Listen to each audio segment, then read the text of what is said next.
Thank you. Welcome back. We have a 2 o'clock preset. We are going to take up first a very, very short Department 6, which is a Langford Park Pavilion donation.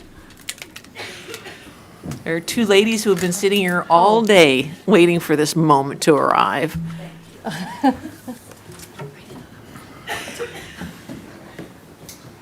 Called it audible.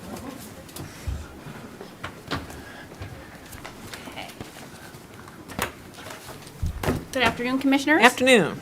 Can you hear me okay? Yes. Okay. I am here to present a proposal for a community donation project that includes the design and construction of a new gazebo at Langford Park in Jensen Beach. I had a presentation up there. Okay. Donna handles all that. So the intent is to provide a comfortable outdoor gathering space for active adults and participants and visitors of the log cabin. The proposed gazebo would be located adjacent to the log cabin, accessible along an existing walkway. And the Jensen Beach Garden Club, in partnership with N2 Architecture, is leading the effort in this collaboration with Jensen Beach High School, the Treasure Coast Builders Association, Professional Women in Building, and of course the Parks and Recreation Department. Architectural design students at Jensen Beach High School were provided design criteria, including dimensions and conceptual design specifications. The designs were reviewed for layout, floor plan, elevation, seating, and overall visual presentation. 10 student designs were presented to the Jensen Beach Garden Club, and Tristan Zamfini's concept was selected as the final design. Tristan could not be here today because he is beginning the summer session at UCF, and he will be studying architecture. Fantastic. What makes this project especially meaningful is that student involvement does not stop with the design. Students will continue into the next phase of drawings, permitting, estimating, construction support, and giving them hands-on experience in architecture, construction, and other skilled trades. The project is supported by multiple donors and community partners through financial contributions, in-kind professional services, donated materials, volunteer labor, and technical expertise. The estimated total project is $85,000 with no cost to the county. In attendance with me today is Dana Von Rintown, yep. President of the Jensen Beach Garden Club. And today, staff's recommendation is to approve the donation and authorize the county administrator or designee to execute any necessary documents and administrative actions to complete the project. This concludes our presentation. Is there any questions you might want to ask? Any questions? Anything you'd like to add, Dana? That's right. We are very excited to be partnering with everyone on this. The students were just amazing. The enthusiasm that they displayed was incredible for us to see, and we were thrilled to be able to pick a winning design. So we're very excited to see this come to fruition. We feel that this structure will provide a very needed, wanted structure at the log cabin. We see a lot of folks who come to the log cabin for their programming. They come early to socialize. They stand around out there in that Florida heat. And this structure will give them a nice shaded place to gather. And I know that the director there at the log cabin would also like to use it for some other purposes. I think she's got some designs on some Christmas activities. So we certainly hope we have your support in this project. Thank you. We appreciate the generosity of our residents. Thank you very much. We could use one of these in District 3 as well. First one. And District 5. First one. You know, this is an easy one, and we so appreciate you very, very much, and everybody that's participated, the students. It's fantastic. I'm all about for VOTEC and the skills trade, and this is exemplary. It's very inviting. I will use it myself. Great. And I know that others will gravitate towards this area. So I want to thank you from the bottom of my heart for doing this for us. And it's such a perfect place for it. Thank you. Absolutely, our pleasure. We look forward to it. Commissioner Hetherington. Yes. Thank you for your contribution and hanging in there all morning with us. In addition to you ladies, Deb Frazier from Treasure Coast Builders Association was here this morning and had to leave at lunchtime, and wanted to mention that TCBA, along with Boys and Girls Club and their career construction program, will also be constructing 2 of the benches that will go into this project. So thank you for all you have done, and I will gladly make a motion to support this. Thank you. Thank you. I second that motion. Any further discussion? There's a motion and a second. All those in favor? Aye. Opposed? That motion passes unanimously. Thank you very much. Thank you all very much. We will now move to our 2 o'clock preset, which is Department 7, a presentation regarding Martin County Operations Facility. Yes, good afternoon, Chair and Commissioners. Mac Ram, Assistant County Administrator. Joining me today is Sean Donahue, our General Services Director, as well as Stephanie Murley, our OMB Director. At the Board's request, today's presentation provides an overview of the Martin County Operations Facility Project, including the history of the project, the unsolicited proposal process, the independent evaluations that were performed, the Board actions that occurred throughout the process, the financing decisions that were made, and the current status of the project. So I think it's important to briefly explain the unsolicited proposal process. Florida Statute 255065 authorizes local governments to receive and evaluate unsolicited proposals for qualifying public infrastructure projects. The purpose of this statute is to provide public agencies with an additional project delivery tool that can encourage innovation, leverage private sector expertise, and potentially accelerate the delivery of needed public infrastructure projects. Unlike a traditional procurement process, which begins with a public agency developing specifications and soliciting responses, an unsolicited proposal begins when a private entity approaches a public agency with a proposal for a specific project. In this case, Building Tomorrow's Infrastructure submitted an unsolicited proposal to Martin County on October 31st, 2025 for the design, construction, and delivery of a new operations facility. Although the proposal originated from a private entity, the statute requires substantial public oversight before a project can move forward. The process includes public meetings, public comment opportunities, consultant evaluations, a public interest determination, board actions, and a negotiation of a comprehensive agreement.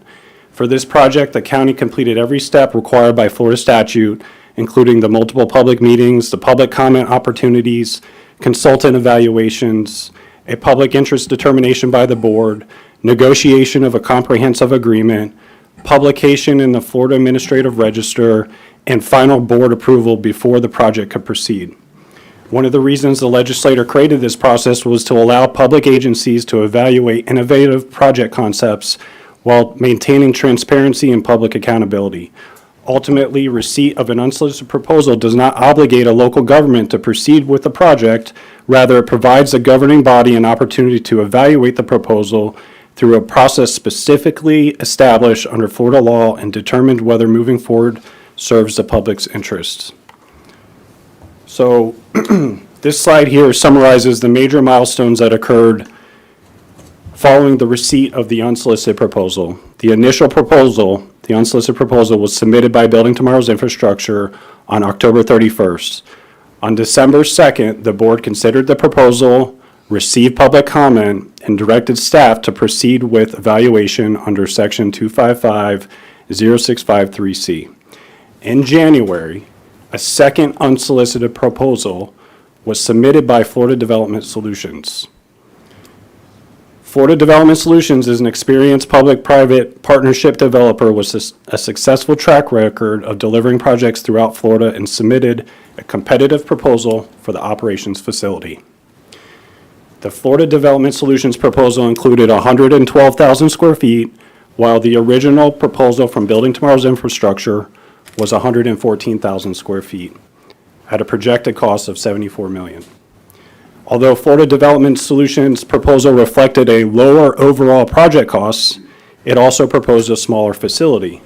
When evaluated on a cost per square foot basis, the proposal was approximately $654 per square foot compared to approximately $649 per square foot by Building Tomorrow's Infrastructure proposal, a difference of approximately $5 per square foot. Another notable difference between the proposals was the anticipated delivery schedule. The Florida Development Solutions proposal contemplated approximately 22 months, while Building Tomorrow's infrastructure proposal contemplated 18-month delivery, providing a 4-month shorter delivery timeline. At the February 24, 2026 board meeting, the board considered the consultant evaluations, received public comment, made public interest determination required by Florida law, and elected to continue with Building Tomorrow's infrastructure proposal rather than moving forward with the proposal from Florida Development Solutions. Following that meeting, staff began negotiating the comprehensive agreement with BTI. Over the next several weeks, county staff, legal staff, engineers, financial advisors, and consultants negotiated the scope, the contract terms, the financing structure, risk allocation, and performance requirements. As a result of those negotiations, the project evolved from the original proposal. The facility increased from 114,000 square feet to approximately 118,000 square feet, with an increase to the overall project, without an increase to the overall project cost, resulting in an effective cost of $627 per square foot. On April 21st, after several weeks of negotiations and review by multiple county departments, consultants, legal counsel, and financial professionals, the board considered and approved the negotiated comprehensive agreement and approved the financing structure necessary to fund the project. Today, the project is progressing through the design development, permitting activities, and preparation of construction. We anticipate the first round of review following the expedited process like other targeted businesses. This project advanced through multiple public meetings, consultant evaluations, board action, negotiations, and financing decisions before reaching its current stage. So, in addition to the consultant evaluations, the county also received an independent review from Florida Tax Watch, a nonpartisan taxpayer research institute and government watchdog. The Florida Tax Watch recognized the public-private partnership process authorized by Section 255065 Florida Statutes and highlighted its ability to improve accountability, accelerate project delivery, and transfer certain risks while maintaining public ownership and oversight. The letter acknowledged the board's rigorous 3-meeting statutory process and the work county staff and professional advisors, concluding that the project represents a disciplined and financially responsible approach to delivering public infrastructure. While the board's decisions were based on its own independent evaluation, consultant findings, public input, and staff recommendations, the Florida Tax Watch letter provides an additional independent perspective supporting both the process and the project. So I'm going to turn it over to Mr. Joe Berry from CPZ Architects.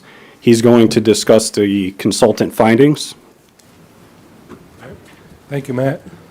Happy to be here, Commissioners. As you may recall, the last presentation we're at, can you guys hear me? It doesn't sound great, and if you could just give us your background and credentials before you begin, please. Sounds like it's on. Sure. My name is Joe Barry, President, CPZ Architects. We were brought on to work with the county on this project a few years ago, I believe. We met with the county, went through a programming phase, identified what the building components were, size of the building, et cetera. Then began looking at the building conceptually. So we developed some concept floor plans, elevations, renderings, and then the project stalled a little bit. We're brought back in to do a peer review of the P3 proposal we're talking about here today. And we found that the proposal supported the objectives of the original project that CPZ was involved with. We noted that the site plan presented generally aligned with the goals of the project. And we also felt that the programming was very much in line with how we left the project prior to the P3 proposal being offered. In addition to that, we compared costs of the projects. And we found that the P3 proposal costs were in line with what we would have expected for a project like this, and what we had counted on, or at least developed budgets for the original project. So with that said, we were in support of the project moving forward, felt that the P3 proposal was comprehensive, met the goals of the county and the project, and here we are today, so. Mr. Campy has a question. Sir, can you tell us about your firm and your experience and your background, please? Sure. CPZ Architects was founded in 2002 by Chris Zimmerman. So we've been focused, or the firm has been focused on municipal work since then, over 20 years. And we've done work with Martin County, we've done work with Port St. Lucie County, Broward County, all the way up through Palm Bay. We just finished a fire station for Palm Bay. So our municipal experience is extensive, over 20 years. Projects similar to this one. In fact, we're in design now for a project in Broward County that is very much in line with the program and scale of this project. So that's our experience, and I hope that answered your question. It did. Can I ask another question? There's been a lot of concern that the dollar amount per square foot is dramatically out of line. Can you share in your professional experience how you feel that this numbers are? Sure. Well, like I said, we did review the dollar amount proposed in this project, and we did find it to be in line with what we would have expected. And just to give you some real examples, I made some notes here, so bear with me a minute. We just completed construction of a fire station in Palm Bay. That fire station was 13,500 square feet. When you calculate the cost of the project, it finished at $585 a square foot. We just went out to bid in a fire station in Lakeland, and that project is roughly same size, 14,000 square feet. That price came in at $593 a square foot.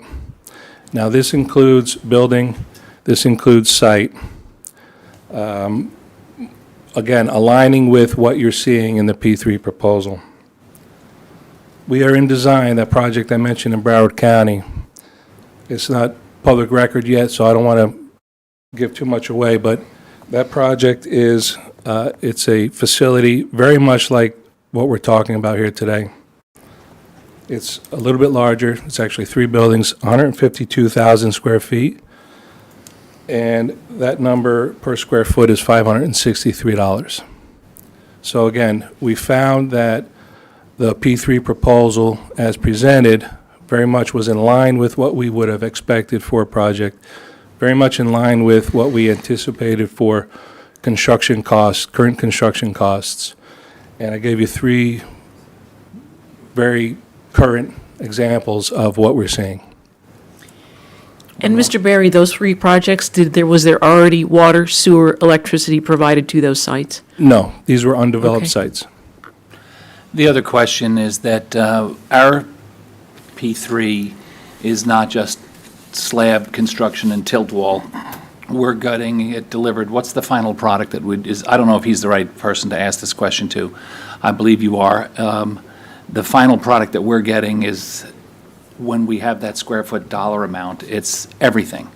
It's everything. It is building, it is all building systems, HVAC, electrical. It is the interior build-out, all the finishes, all the walls, all the doors. It is all of the site utilities brought into the site. It is the paving, it's the wheel stops, it's the fencing, it's the fuel station, it's the site bins that they use to store materials for their projects. So it includes professional fees and FF&E. Can you share with fixtures. people what that means? Furniture, fixtures, and equipment. Furniture, all the fixtures, and all the equipment. Correct. So when I hear numbers being discussed publicly, of a building in Sands Industrial Park or elsewhere, those are concrete slab, tilt wall construction pricing. Yes, the utilities and the rest of it, but this is, as far as I know, and if I'm wrong, correct me, turnkey construction, and when it's done, it's everything, landscape, lighting, all of the things we need. Am I wrong or right? No, you are correct. And the project that was referred to earlier today, because I did hear this morning's meeting, I don't know it. I can't really comment on the specifics, but just from my experience, it likely doesn't include the interior build-out, the FF&E, the permitting, the professional fees, and the site work and site amenities. So again, I don't know the project, but just from what I've heard this morning and from my experience, that's my opinion of that. I know the project, I know the location, I know the folks involved. It has all of the utilities, all of those things, are all the roads and the landscaping except for right around the site, are all already done. Thank you. You're welcome. Mr. Capps? So we just heard about 3 examples from this gentleman and around the state. And all of the prices were in the mid to upper fives, 585, 593, 563. Sean, if you could put page 2 of the memo up that staff prepared for us.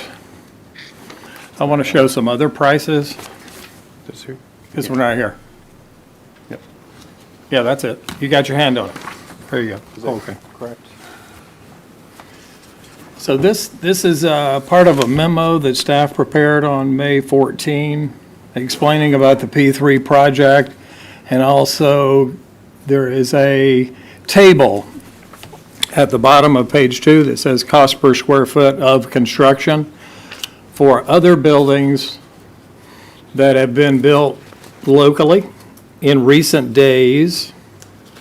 And I just want to read through these to get us familiar with what some other projects have cost around here lately. And keep in mind that most of these were not bid with the P3 process, but the traditional design, bid, build method, where there were competitive bids to get these jobs. So the first one is the Sea Turtle Beach Cafe. It's not built. Well, it's soon to be built. The price is going to be $912 a square foot. No, that's faulty. I Well, pointed that out I've last heard your time. arguments on that, but that is not fair for you to count vertical and horizontal construction when all of the Absolutely rest of is. them are only counting vertical construction. But nevertheless, that's a small part of the argument here. The second one is District 19 ME's office. That's the medical examiner. And that price per square foot is $839 per square foot. Specialized equipment. And then the third one is the landfill administration building. What's that price? $698 per square foot. And then we had a building department expansion. What was that one? $579. And then the marine operations building, $579. And the very last one listed there is the operations facility that we're talking about here today. That's the cheapest one of all, $533. So we heard about 3 other examples in the fives, and then we have 1, 2, 3, 4, 5, 6 more examples. And then over the weekend, I was doing some researching, and I came across a T.C. Pelham article. And Sean, if you could put that up, I'm going to read it to you. I couldn't believe how apropos this was to our current situation. The title of the article is Port St. Lucie Ready to Spend $16 Million for a New Public Works Department Building. So why are we building this building? To house public works primarily, and then it's going to house parks and recreation, and also general services. That's why our project is a larger building. But this is public works construction here that the city is getting ready to build. And this is current, this article is dated June 17, 2024. So this is a recent project. Let's just read this, it's real short. The city is poised to spend up to $16 million for a new public works department building. The city council plans to consider the project at its 1 p.m. Monday meeting. It's listed on the consent agenda, meaning the vote would be held without discussion and without public comment. It could, however, be pulled from that list during the meeting for full discussion. Top recommendation to the city council. Following a two-stage review process, the $15,996 bid for the Delray Beach Kaufman Lynn construction was recommended to the council. Kaufman Lynn outscored two other bidders in the second round, despite another company's bid coming in at $4.5 million lower, according to city records. Paul Jacquin and Sons of Fort Pierce bid was $11,471,135. The bid of Charles Perry Partners of Gainesville was the highest at $21 million and change, according to records. On the three criteria reviewed by the city's evaluation committee: design, bid, team, organization, management, project understanding, and approach of the project and project schedule, Kaufman Lynn scored the highest with 200 points, according to the city. Charles Perry received 189 points, and Paul Jacquin received 169 points. With projected cost included, scores were Kaufman 264, Paul Jacquin 259, and Charles Perry 236. New building would replace shuttered facilities. Okay. The 29,782 square foot public works facility would be located within the existing complex on Thornhill Drive and Bayshore Boulevard and would replace several existing structures that have been closed for years due to mold. Target completion date for the new facility would be August 7, 2025. There also are plans to eventually construct a new warehouse and maintenance facility to replace other shuttered buildings at the complex. Anyway, I wanted you to hear about this. I thought it was really relevant because it's building a new public works facility. The price, $16 million. I did the math at the bottom, divided by right at 30,000 square feet. The price, $537 per square foot. That's another local government paying that price right up the road. And what's interesting, I talked to an official in Port St. Lucie, and the official told me their price is going up. It's a project that's in the works now. And the price is going up because they use the traditional design, bid, build method that allows for developer-initiated change orders, which commonly drive the price up 10, 20% and more. It's a common thing in design, bid, build to get developer-initiated change orders. With the P3 process, that's the main way that local governments save money. There are no developer-initiated change orders. It's a fixed price contract. So I wanted you to see this example. In addition to, we have 10 examples here of prices in the 5s, the 6s, the 7s, the 8s, and the 9s. And we've had sort of, I think, reckless charges out there on social media that buildings like this should be able to be built for $200 a square foot. I just think that's outlandish and it's reckless based on what we're seeing here. You have a professional staff overseeing this that deals in this world all of the time. And the evidence is right here before us that this is a good and fair project. Commissioner Heatherington. Sean, yes, I would like for you to take that, that former spreadsheet table you described at maybe the previous meeting or the meeting before that, how you calculated a square foot, because I think what's alarming to some people when you talk about vertical construction, you're including the site and the building square footage all, and you did a nice job explaining how you could do that, because you need to compare some price per square foot, but I think sometimes it's alarming when people are very versed into the horizontal construction versus the vertical, and how you average that out into a square foot price. Could you explain that again? Sure can. So all these costs were developed using the low bid process, with the exception of the Sea Turtle Beach. That's an estimate from the designer. But to have an apples to apples comparison, it wasn't with design costs, it was only the hard construction costs. Now, dividing that by the vertical square footage gives us the price per square foot that you see. To add horizontal components into it starts to skew the numbers quite a bit, so the vertical is generally the way to go. And when you start adding horizontal square foot, for example, in our case, we have 30 acres of site. For our price, we could get it around $48 a square foot. So it really starts playing with the numbers and pushing them around a little bit. So in order to compare them, side by side, the horizontal square foot is excluded, and you only use the vertical, along with the total price, the total construction price of the entire project. And that's what this table shows. Mr. Donahue, can you give us your background and experience, please, so people can understand where you're coming from when you give us this information? Sure thing. I'm a professional engineer, 27 years experience as a civil engineer. I'm also a licensed building code administrator for the last 15 years.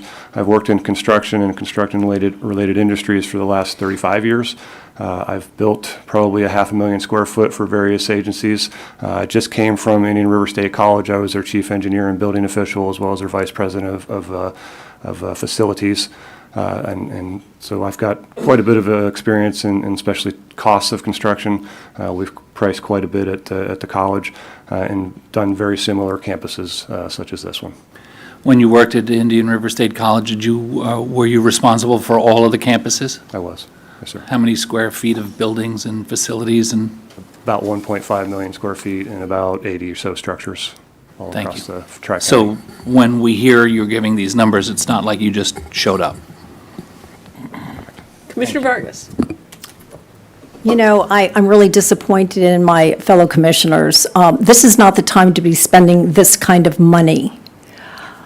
I will go out and find rental property that'll have bays and office space, and it'll be a lot less expensive. We need to hit the pause button hard on this. And you can make formidable opinions, and that's pretty much what it is. I brought numbers here last time. Again, Sea Turtle Beach Cafe is different. I said last time should be taken out completely. That was just vertical. But we do have the other construction, plus it is on the sand dune also. That is specialized, so that is faulty. That is thrown out. The other thing I want to say here is that I have been in communication, reached out to me, not me seeking them. These are Treasure Coast quality, formidable, experienced construction companies. And I still can't get an answer as to why this was not proposed in the community for construction companies to directly come in and cut out a developer. We have to realize, please, eventually, that this is not our money. This is a reckless spending of money. But this has been the commission doing this over and over. Now, having said that, I had a whole dialogue last time, and you can replay that. That was 2 meetings ago, wherein I talked about numbers. You can build $200 a square foot. You talk about desks, you talk about electrical components, bay doors.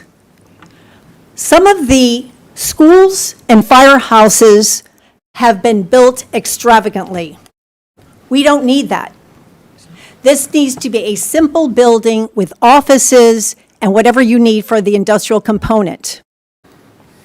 But better yet, as a real estate broker, I've already spoken with brokers in the area.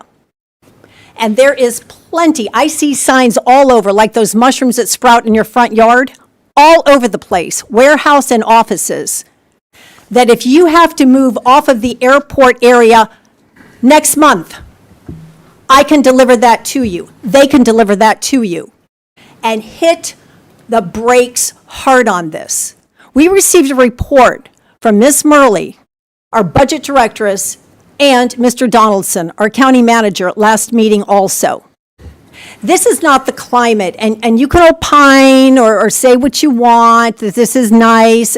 No, we're not here to throw away money. We don't know what money we will have. None of us do. The price of gasoline is coming down a little bit, but that's another discussion, because that was already pumped and refined a long time ago. Another discussion. I lived in that part of the world. People are just trying to make it today. Shame on us. They're just trying to make it. And to say, well, $500, $600, like, it's really more than $600 a square foot. But it's kind of like a smoke and mirrors type thing. And I've called that out. And unfortunately, it's an unpopular opinion because some folks here on the commission have been here way too long. And they decide that they're going to make the rules. But it's not like that. Times are changing, and they've already changed. We are in an era when people demand accountability. There has been no accountability whatsoever. None whatsoever. And I'm the lone voice up here. But I've had people call me, visit with me. Thank you very much for standing up for us for once and for all. The developer and the construction company are not even from the Treasure Coast area. This is Martin County. We don't need fancy buildings. We need a functional building. But I'm doing it better for you. I will go personally with a broker and with Mr. Donahue to tell him what you actually need in order to move those departments off the airport. We'll satisfy the FAA for that directive. And then number two, you'll be safely comfortable there for a couple of years. We have to see how things are going to work out. None of us know. We cannot just decide we're going to build it because it's a fantastic price at $500 or $400 or whatever it may be. This makes no sense economically. None. And this is an affront to everybody who puts in a dime. And I've seen over and over, especially one commissioner who steps over $1,000 to scream about a nickel. That's why I go to meetings. And there is a very important conference this week, the Florida Association of Counties, of which I am going to as soon as I finish here today, to talk with my other 66 county commissioners and find out, how do they do it? What is their solution? How are they saving money for their taxpayers? And I know Mr. Donaldson will be there also, I believe. So having said that, being in the business world, living internationally, this is not something that you just do on a whim. Well, let's see, let's just pick one company. No, no, no, no, no. You get bids and you get bona fide numbers. And you cut out middlemen as much as you can. We are a governmental agency. If you were in private business, you would go bankrupt. And I know there's some business people sitting here in this room right now. And I'm a businesswoman also, and I watch my P's and Q's as much as I watch yours. So, when we have these inflammatory statements and saying that they respect me less, was said earlier, I couldn't believe that was said. I say, wait a moment. A person that would say that is uneducated because they don't know what else to say. Or maybe they don't like women that can think a little bit. Maybe that's it. But having said that, that's fine. I'm a Miami girl. I can take this. But this should be on a hard stop. Nobody is telling us from the heavens that we must do this now.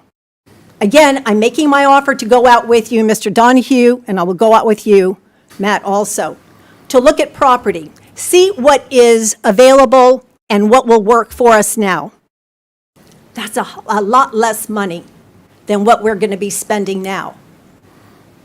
So we should be in no rush whatsoever, none whatsoever. The topic this week at the conference would be about the ad valorem and everything else that trickles down. We're not going to be using ad valorem to pay for this.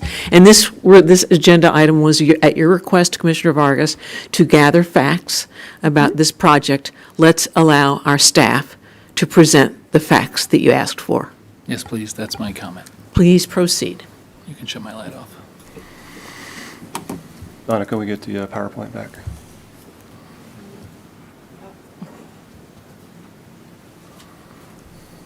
Thank you. Let's talk about the site infrastructure and the needs, how this supports the county's facility and the work that the county needs to do. The site's about 30 acres, just shy of 30 acres. It'll have 10 acres of secured parking. There'll be enough room for 648 parking spaces of light and heavy and other equipment vehicles, such as trailers, dump trucks, gradalls, things like that. It'll have a lift station with the sanitary sewer system, as well as other water and wastewater infrastructure, a fire protection system with potable water, stormwater management systems. So of the 30 acres, about 20 acres of the site is remaining after the water management system. And that's basically considered all work area. There's the building of 118,000 square feet, but the rest of the site becomes a giant, large work area. That includes transit bus parking, material for storage for soils, landscaping, streetlight poles, fixtures, culverts, and other stormwater management materials, a vacuum truck settling basin, vehicle maintenance areas, hazardous material storage, a bulk water fill area, dumpsters, a chilled water plant, a fuel depot, a hot mix asphalt truck utility system, Sentinel chicken area, and oil water separators for the various components and things that we need to do with vehicles that have oils and greases on them. The county assets at this site will be valued in well over several $1 million. So the site will have a pretty secure, robust security system. It'll have a 6-foot wall with berm all the way around. It'll have access management, surveillance systems, man gates, and vehicle gates. The life safety systems include a fully sprinkled building with fire pumps and alarm system. The sanitary lift station and other critical infrastructure will be supported by backup power systems. That way. All right. The facility features include, it's now at 118,000 square feet. It will be a rated structure able to withstand 180 mile-an-hour winds. It'll have a fuel depot with 15,000 gallons of gasoline and 15,000 gallons of diesel. We increased the size of those storages because we were running out in previous storms as it took too long to get new fuel in. It'll have a mosquito control chemical building. That's the hazardous material storage. It'll have a chiller plant that supports the building that will be supported by the backup power systems. There'll be two 250 kilowatt generators that support the chiller systems and the building. That's about the size of a large Publix in South Florida, the generator capacity that's needed to back that up. It'll have a staff training area that will also support the CARES program for public education. It'll have emergency response support capabilities where staff can stay overnight in this hardened, power backed up system or site to better respond to storms after they move through. It'll have secure light and heavy vehicle storage areas. It'll have aggregate storage areas for all the different pieces and parts that Public Works and Parks and Rec uses. It'll have a very robust security and perimeter controls. It'll have fiber optics supporting the traffic control system, and it'll have the 3 fire pumps that I mentioned before.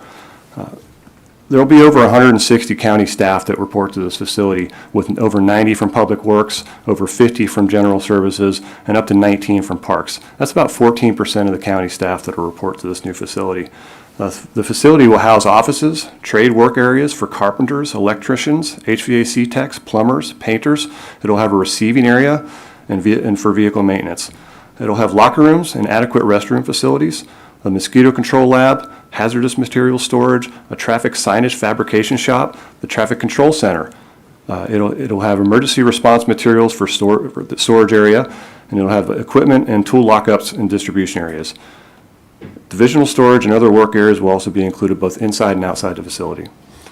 The facility allows for a consolidation of county departments and divisions within one hardened, storm-proof facility that's able to withstand 180-mile winds. The Parks Department field operations will combine with General Services and the Public Works Department to share resources and common support areas, so we're not duplicating them if we were going to build these separately, as well as combined laydown areas, material storage areas, and other work areas. Storm response staff will have the ability to house inside the hardened buildings for quicker storm response. Operational savings include maintenance cost avoidance needed to maintain the current age systems that are weakened from decay. These current buildings that we're in are 50, 60 years old, in some cases 90 years old. The current facilities are aged and well beyond their useful life. This new facility will be built to last more than 50 years. The planning timeline, this started back in 2017 when an appropriation, or when the project was identified in the budget as a CIP project. Funding began in 2019 with the set aside of about $6 million to start looking for property and with that property building eventually a road, a signal, and doing some other design work. Multiple properties were looked at throughout the property evaluation period, and in 2022, waterside property was identified as the site, and that property was purchased for $2.9 million.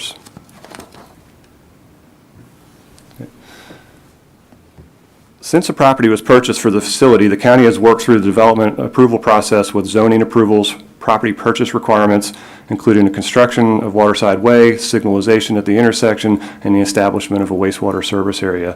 The need to relocate the operation facility from its current location was compounded by the Federal Aviation Voluntary Compliance Action Plan, VCAP, that was completed in 2025.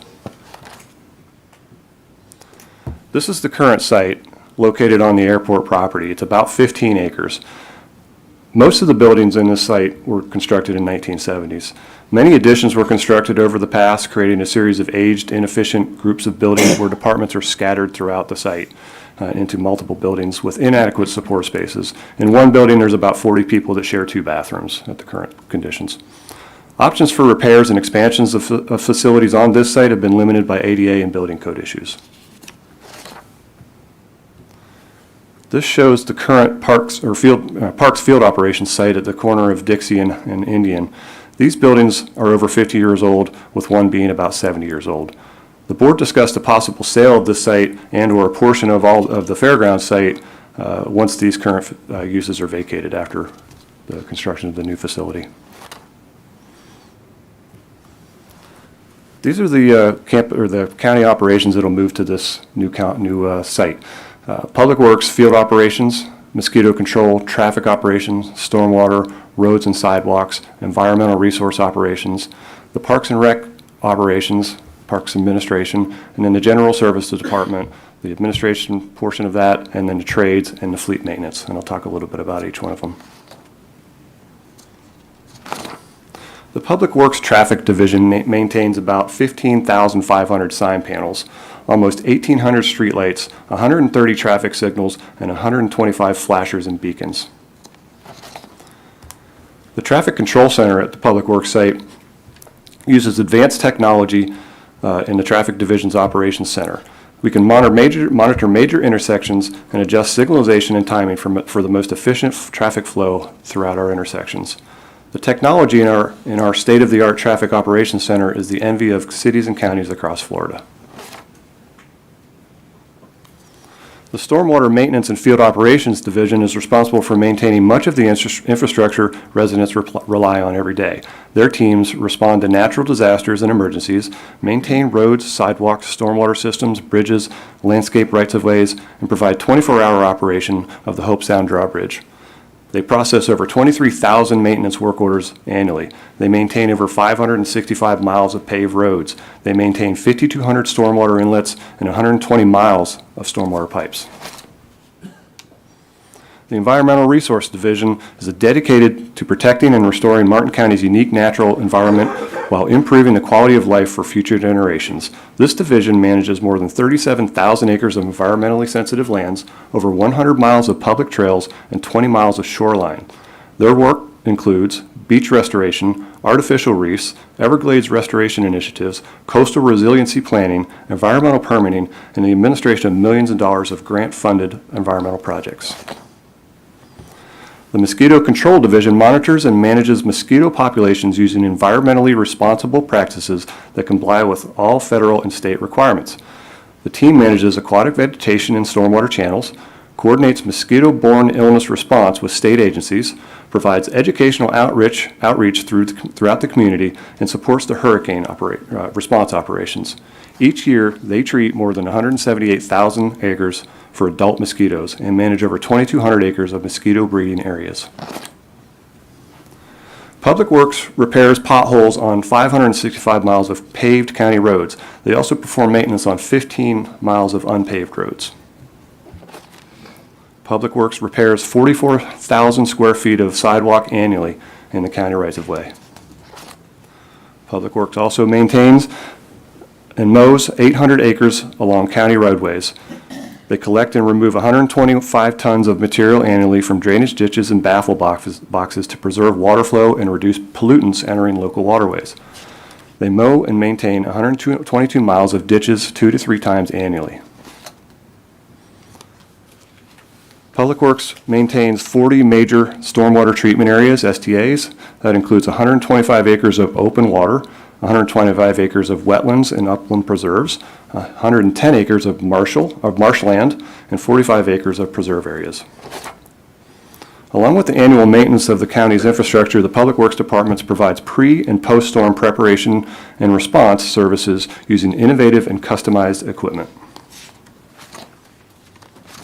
Parks Operation Division supports a large and diverse countywide park system. The division maintains approximately $127 million in county assets across 75 parks and over 1,700 acres, which is about 3/8 the size of the city of Stuart.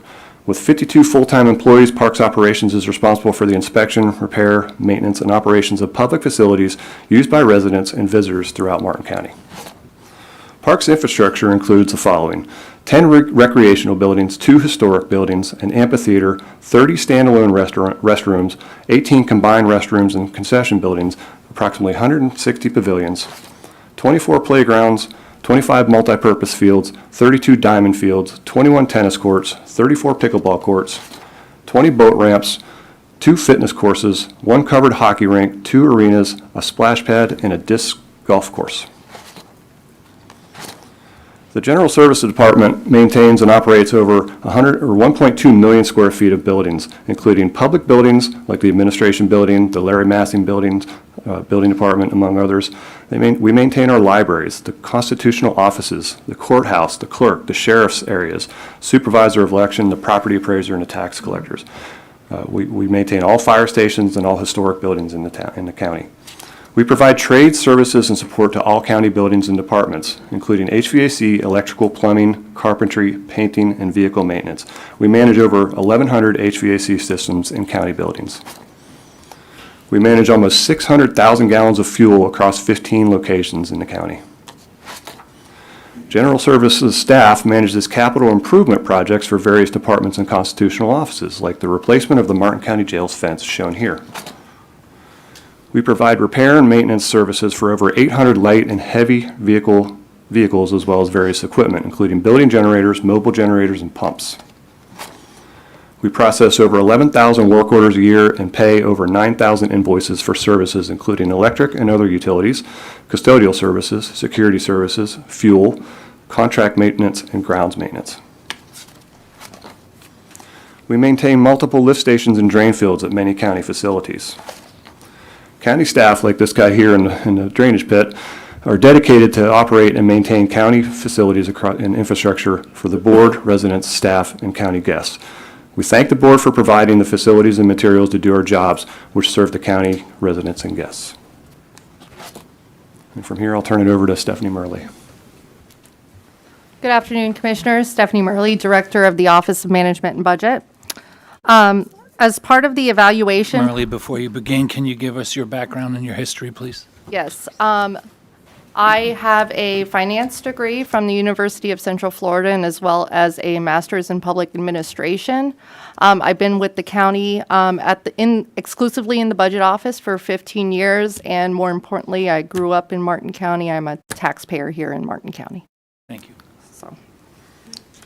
So as part of the evaluation process for the proposed Martin County Operations Facility, the county examined a number of funding options to understand the financial implications of each approach. The information presented here reflects the analysis conducted by the county's municipal advisor, PFM, regarding the county's financial position and potential financing structures available for the project. 3 options were provided in the original proposal, which included lease options of 30 to 40 years with the proposer. Ultimately, based on the analysis, the option that was identified was self-financing through the issuance of bonds secured by the county's existing half-cent sales tax revenues. The financing plan included a $10 million budgeted buy-down that has been accumulated over the past 7 fiscal years, and approximately $64 million in bond proceeds to fund the project. Additionally, because the board paid off existing debt obligation during this current fiscal year, the resulting debt capacity helps offset the annual repayment requirements of this bond, enhancing the project's overall financing structure to minimize the impact to the county's budget. The analysis also evaluated repayment scenarios. A 20-year repayment term was identified as an alternative to a 30-year term and was projected to reduce overall interest costs by approximately $22 million over the life of the debt. In reviewing the project's overall financial impact, several factors were considered, including construction delivery costs, estimated inflation and time value of money impacts, operational costs, and comparisons with alternative financing structures. Based on these assumptions, the analysis estimated approximately $45 million in potential savings over the life of the project when compared with certain alternative approaches that were evaluated. Another consideration identified during the review process was facility ownership. Under the bond financing structure, the county would retain ownership of the facility upon completion. This differs from lease-based or third-party ownership models and may provide additional flexibility regarding future use, maintenance, and operational decisions made by the Board of County Commissioners. So as with any significant capital project, the financing strategy has been subject to multiple levels of review. The proposal was evaluated by my office, the Office of Management and Budget, in conjunction with the Clerk of the Circuit Court and Comptroller's Office, the County Attorney's Office, our bond counsel, Bryant Miller Olive, who has been here the past 2 meetings, and PFM in its role as municipal advisor. So at this time, I would like to invite Jay Glover from PFM, our municipal advisor, to provide additional detail regarding the evaluation process, the county's financial position, and the bond issuance itself. Thanks, Stephanie. I think there's another presentation that we pulled up. Can you hear me okay? No, I don't think your mic is on. Can we check? Check. Better. Just talk closer. Sir, can you start with your history, please? Perfect. Chair, commission members, I'm Jay Glover from PFM Financial Advisors. We are the county's municipal advisor. And what that means is, we generally provide municipal advice and work with local governments on the most cost-effective ways to fund capital projects via the issuance of debt. I'm a managing director with the firm, one of 35 or 40 partners that we have. I've been with the firm for 26 years, represent cities, counties, school districts, authorities all over the state of Florida and the southeast United States, exactly to provide municipal advice on debt financing. So during the course of my career, I've advised on upwards of $1 billion worth of municipal debt, both taxable and tax exempt. And I was asked to just come give a brief postpartum analysis of the actual financing process that we went through, why we chose to do what we did, and the actual results for the county, which we think were very favorable given current market conditions. Am I flipping the slides, or is somebody else here? Perfect. Before we get started on the actual financing process, just a little bit of background on why local governments generally issue debt to fund large capital projects like we're talking about here today. And we really outlined 4 reasons mainly why they do that. First of all, it's hard to generate enough money on a pay-as-you-go basis over time to build up enough money to fund a project of this nature. And really that goes in line with the second one. As you build up proceeds, if you wanted to pay for this upfront with cash, the cost of the project continues to go up. And it's sort of an endless cycle that you never catch up in an inflation environment like we're in today. So obviously building upfront, borrowing upfront to build, locks in construction costs today and generally can save you money over time. There's also a concept of taxpayer or ratepayer equity. Future generations of citizens of Martin County will benefit from this project. So putting the burden on current taxpayers by doing a pay-as-you-go type process doesn't allow for future citizens to actually pay for the cost of this project as well, which is another reason we generally see longer-term financing for projects like this up to 20 years, as was discussed here. And then the other issue, just really market conditions wise, local governments can borrow on a tax exempt basis. So generally borrowing on a tax exempt basis provides for fairly attractive rates that you can borrow with and minimize the interest costs paid over time, which we'll talk about here in a few slides. Now getting to the process of the issuance of the sales tax bonds. As Stephanie mentioned, we really analyzed all the financing options available to the county to finance this, including doing financing through your P3 partner. We ultimately recommended that the county going about the financing process and isolating the financing mechanism in the public-private partnership and doing a standalone financing would allow for a more cost-effective means of borrowing. The reason behind this is, and we'll show some examples of this later, is the county has a very strong credit quality. You're rated in the AA category, which we'll talk about here on the next slide, and you're also, again, able to borrow on a tax-exempt basis. So after reviewing all of the available sources that the county could pledge for the issuance of debt, we determined that your half-cent sales tax revenues were a stable source of revenue that would allow us to achieve a strong credit rating and minimize the cost of borrowing moving forward. So we recommended the county pursue a financing secured by your local government half-cent sales tax revenues to secure the financing. And as Stephanie mentioned, you also contributed $10 million up front to buy down the cost of borrowing and again minimize the interest paid over time. I mentioned this before, but anytime the county goes out for publicly offered bonds, whether it's a general project like this or a project for your water and sewer system, we always go out and seek a third-party credit rating from either Moody's, S&P, or Fitch to help drive down the borrowing cost. In this case, we went to S&P to get a credit rating. That involved the rating agency sending a list of questions to us. We had a conference call with them that included county staff. The clerk and her staff were on the line. Your financial advisor, myself, was on the line, as well as the analyst from S&P. The outcome of that process, S&P assigned a AA credit rating to the financing. And in this grand scheme of ratings, AAA is as high as you can get. So AA is 2 notches below the highest possible rating. So a very strong rating and really puts you in the upper echelon of credit ratings in the state of Florida and nationally. There's 4 bullets here, and I won't read each of those, but these are direct quotes from the rating report as to why they came to the AA credit rating. They talk about the strong and diverse local economy, strong debt service coverage ratio, so that means they look at how much sales tax revenues the county generates. They compare that to the annual debt service, and the metric is 2.7 times coverage, which is very strong in this case.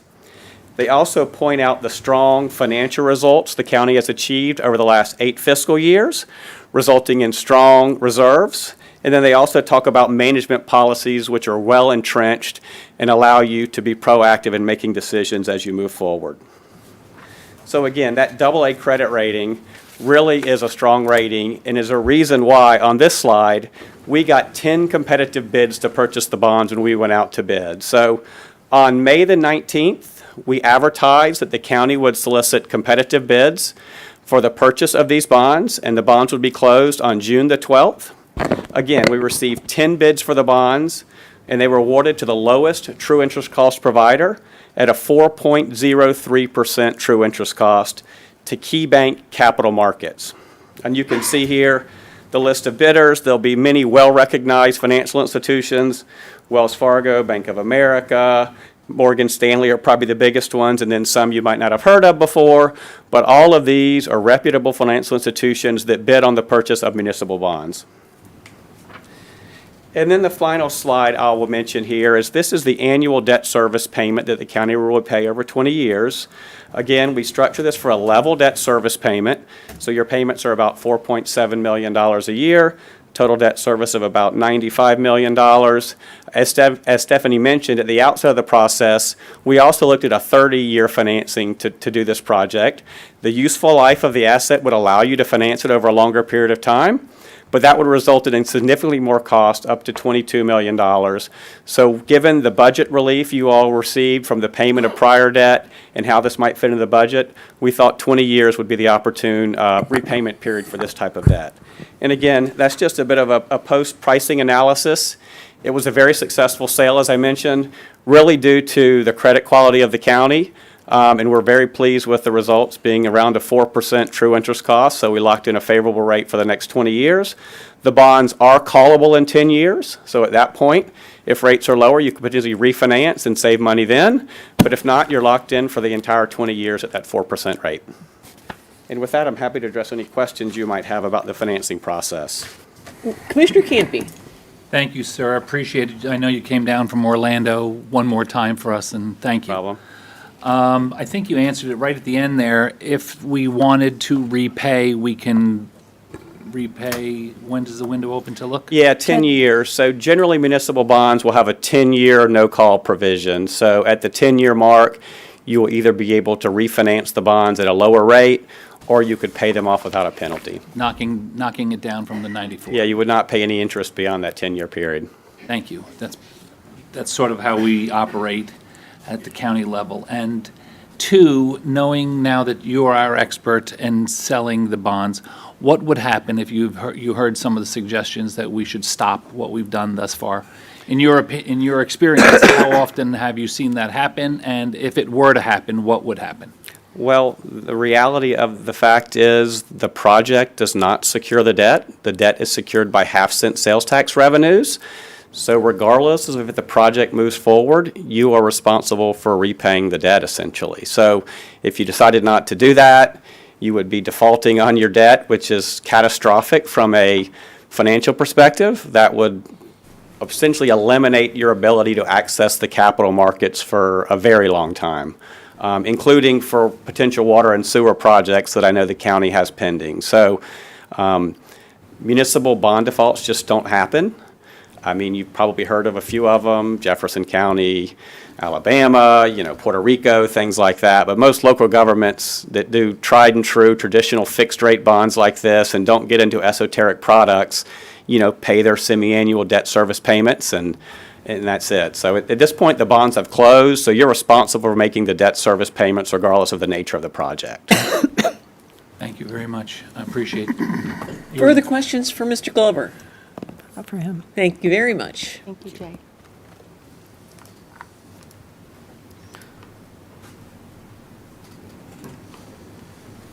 All right, Commissioners, just one more slide for you. Another question that's been frequently asked throughout this process is how the project will be overseen once construction begins. The project is subject to oversight by multiple county departments and professional consultants throughout the design and construction. County staff involved in this project oversight include engineering, building, facilities, utilities, administration, our budget office, procurement, and legal staff. In addition, the project will be reviewed and monitored by department directors, operational stakeholders, and technical staff who have been involved throughout the planning and evaluation process. This project is also subject to multiple contractual and financial safeguards, including payment and performance bonds, inspection requirements, progress payment review procedures, financial reporting requirements, public records requirements, and construction administration services. Progress payments are reviewed prior to disbursement and are tied to project milestone and completed work. This helps ensure that the county funds are only expended for work that has been completed and verified. Another important aspect of the project is that the county employees involved in reviewing and overseeing this project will ultimately work from this facility or directly supervise employees who will work from this facility. As a result, these staff members have a vested interest in ensuring this project is designed, constructed, and delivered in a manner that meets the county's long-term operational needs. Unlike an outside consultant whose involvement ends when the construction is complete, these employees will be responsible for operating, maintaining, and utilizing the facility for many years to come. The goal of this oversight structure is to ensure accountability, transparency, quality control, and protection of the county's interests throughout design and construction while delivering a facility that will serve county employees and residents for decades to come. Before we conclude today's presentation, I'd just like to invite Lauren Hollander, the Chief Executive Officer of Building Tomorrow's Infrastructure, to offer a few brief remarks. Thank you. Welcome, Ms. Hollander. Thank you very much. Let me make sure. Got it? Yeah. Okay, great. Good afternoon, Commissioners, county staff, and members of the public. My name is Lauren Hollander, and I'm here today on behalf of Building Tomorrow's Infrastructure, also known as BTI. BTI is a 501c3 not-for-profit organization that was formed to promote community welfare by addressing critical public safety, infrastructure, municipal building, and healthcare needs while easing the financial burdens on local government.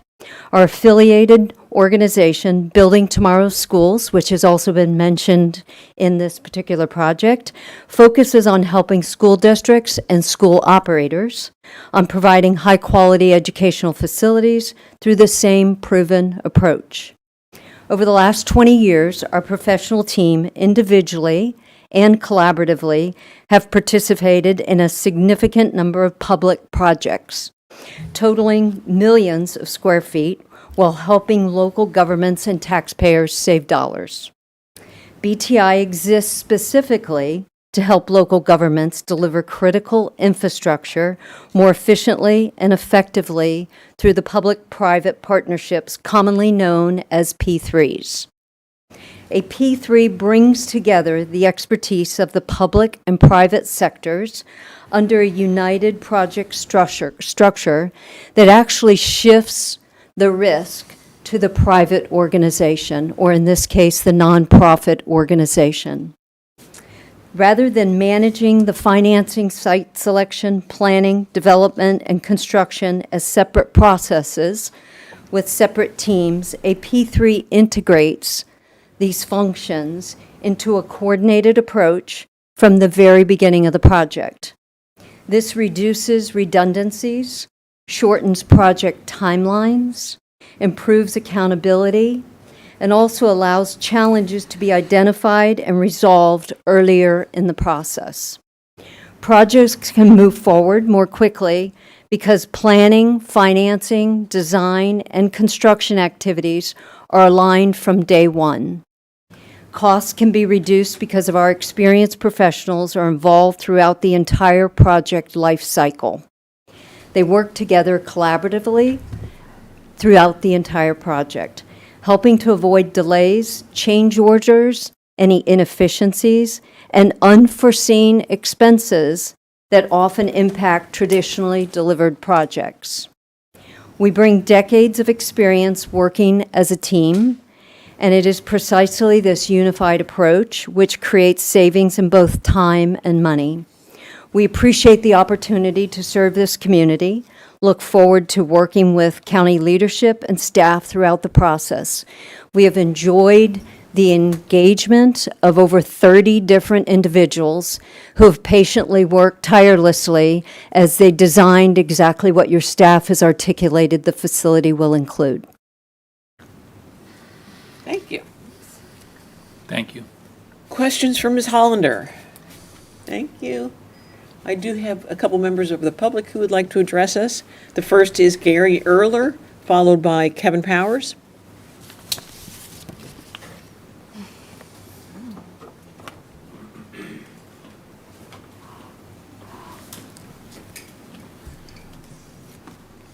Gary Erler, Port Salerno. I wasn't prepared to speak on this item. Listening to the presentation, kind of had to scratch my head. The bonds have already been set, the money's already let, and no matter what, we're on the hook for it. Is that my understanding? That's what I heard. We don't even have building plans. Kevin Powers.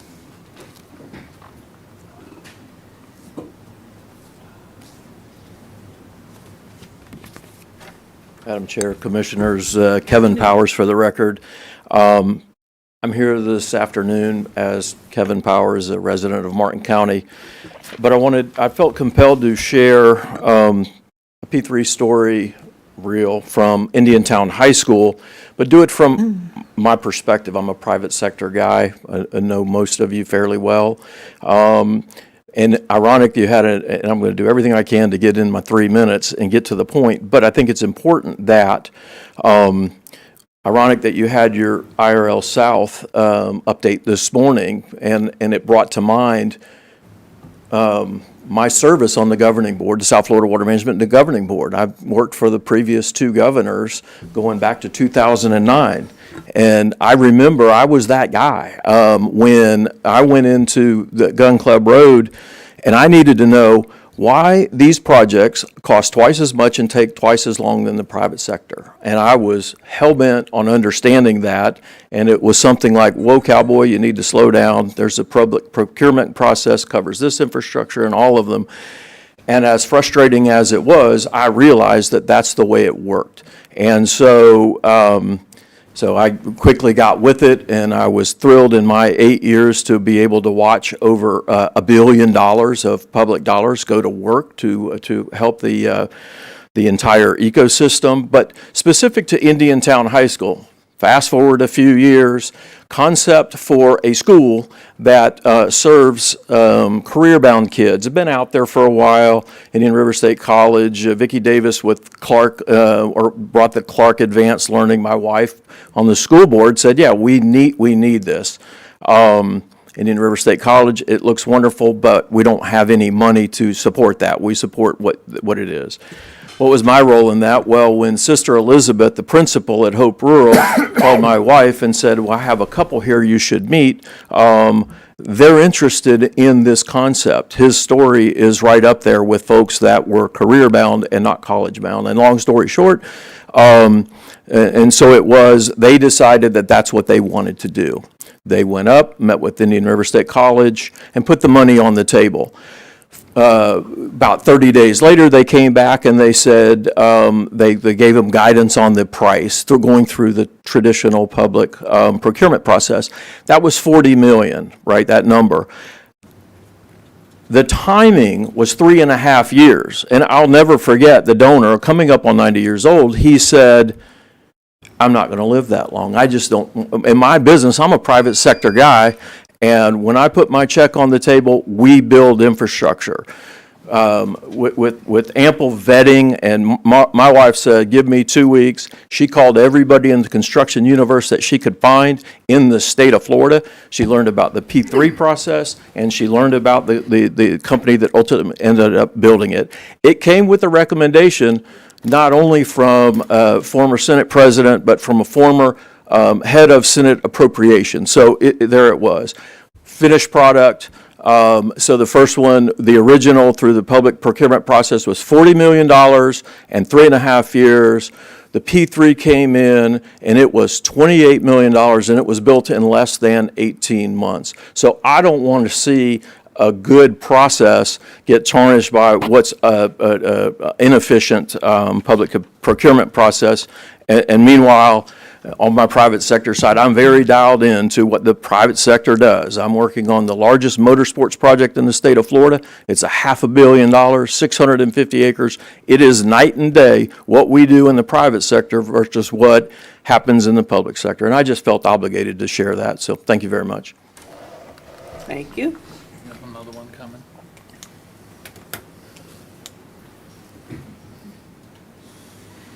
Please come forward, sir, and introduce yourself. He doesn't need an introduction. Thank you.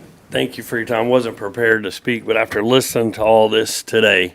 State your name for the record. Rick Mansell, sorry, lifetime resident, born and raised. there's a lot of questions I would have. The building can be built for a certain amount, a lot less than what I hear. I do infrastructure every day. You could do the infrastructure out there for $75 a square foot, because the building doesn't cost anything under the building. Your infrastructure cost is in your asphalt and your drainage. You've already put the road in, you've already put the red light in. Somebody else paid for the water and the sewer that went by the site to go to the golf course. And not only that, I'm building a 1.4 million square foot building in St. Lucie County, the biggest project in the area, 1,000 employees, Project Orchard. We're doing it for $250 a square foot. So that includes the land, the building, it's a glass foundry, it's huge. So I think there should be some evaluation on the cost of what we're really paying for this infrastructure from the building. I don't know if you can do it for $70, but you got to finish it out. So I think you could probably do it for maybe double that. Then you got to add some other costs. Your land cost was cheap. I just don't see a $75 million project or a $63 million project. There's two different numbers out there. And you're paying $35 million in interest. It's a lot of money. A lot of money. I agree. I would love to see this. I've seen all these buildings. My dad sprayed mosquitoes when I was a kid with an airboat for Martin County. In that old building that you talked about on Dixie Highway. All those things, I've seen them, I've lived them. We need it one place, would be awesome, beautiful, but do we need to spend $110 million to do it? No. That's what I think. Thank you. Thank you. Commissioner Campy. Mr. Donaldson, we've spoken over the last several years, I guess, anecdotally about two things that weren't really brought up so far today. One, the requirement of leaving the airport. I've had people reach out and say, why are you moving in the first place?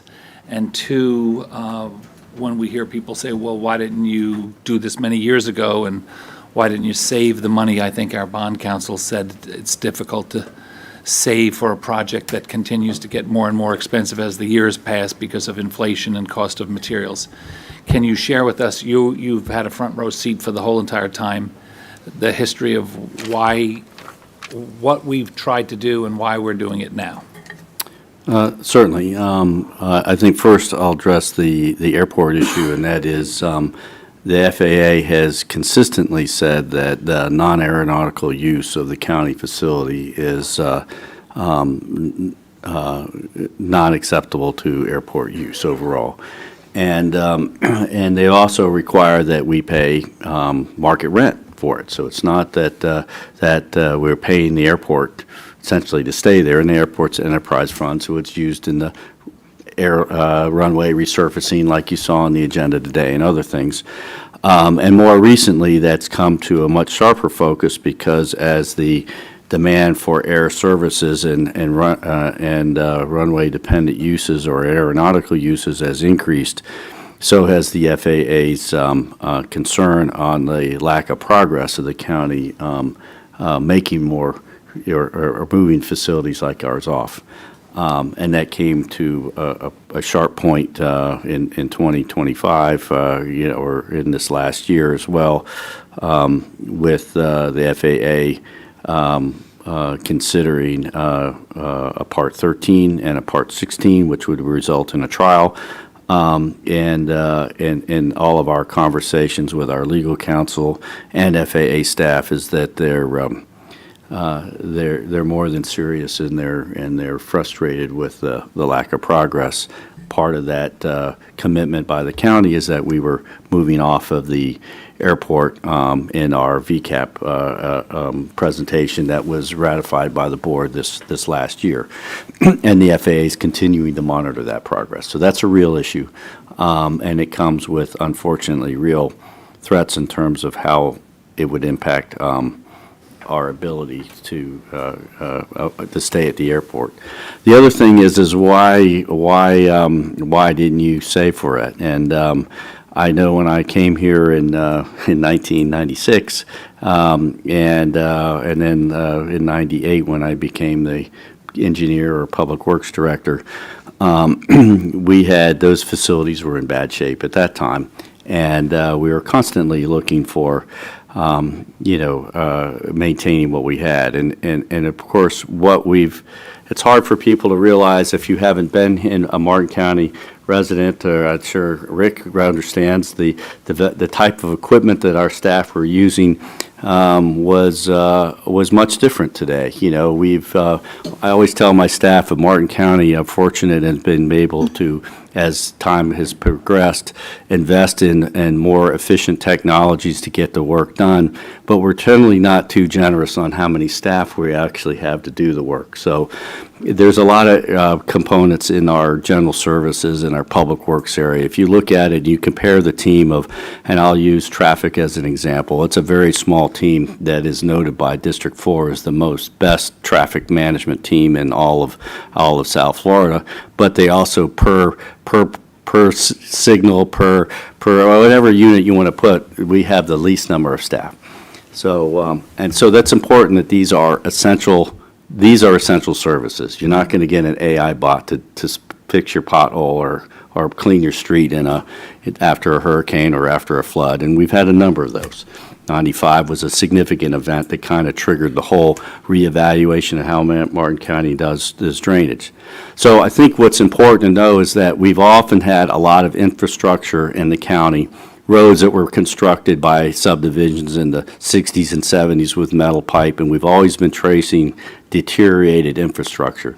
So our first goal from the county commission is let's fix what we own and operate. As we came up to after 2004 hurricanes, we were successful in getting certain FEMA funds to help rebuild what we lost, but we still were carrying this deficit, and we've had a number of conversations over the years about our backlog in infrastructure and even how we collect funds to maintain and resurface the roads. So I'll try to compress what the history has been, but the board's focus has always been on serving the public in their needs first. How do we fix the roads? How do we fix the drainage? And drainage has been a huge issue for Martin County ever since, before I got here, but it still is today. But where we are today compared to 2000 is light years in terms of where we had homes flooded on a regular basis from either a lack of maintenance, and sometimes it wasn't our own. DOT ditch was clogged, and homes would flood, things like that. So always our investment was, how do we maintain, how do we fix these problems, and that's what we've always addressed first.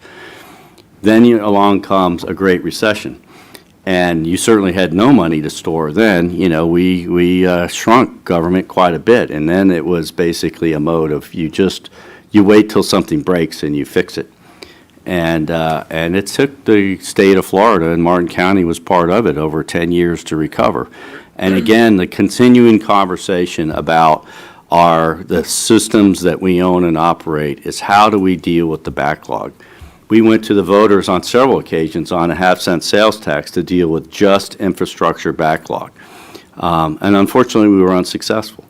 Ultimately, the board approved a franchise fee, which is largely what also funds your septic to sewer. So we had these also competing interests at the same time of looking at water quality, stormwater drainage, harsh releases from the Everglades, and how we deal with the environmental impacts that it's had. And the other feedback is, what are we doing about our own drainage? We have a history of old subdivisions that have no drainage or water quality. So we've invested a lot. So we put our money really first into fixing the roof, as the analogy was earlier. Let's stop the leaks. And it wasn't until a few years ago that we finally started catching up. We stopped the backlog from getting worse. I can't tell you how many times I've made presentations to the board measuring the cost of the infrastructure backlog, and Harold Markey would look at what was happening in buildings, and Parks would look at what they were looking at in deteriorated ball fields or playground equipment. And we got to a point where we were treading water, where we could only we weren't making any advancement on that backlog. And as I recall, 15 years ago, that backlog, we estimated about $150 million, somewhere in that neighborhood. And those were at those costs of that day. And so we were just trying to get a point where we could catch up. And when we did start to catch up, the idea is how could we improve it so that it wasn't just a fixed road, but could we add a little bit of water quality to do that, or improve some sidewalks? And that's where you all came up with your neighborhood restoration. So we were just at the point where we could save some money, and then you got $10 million dollars on a project that in our CIP was estimated at $80 million. And really, we were seeing, and we talked about this, that we were tracing a difficult. It would be impossible for us to make it for a pay-as-you-go, because unfortunately, even though our public works and our parks and our general services and our traffic folks and all the others are the people that make this county work every day, and they respond to hurricanes.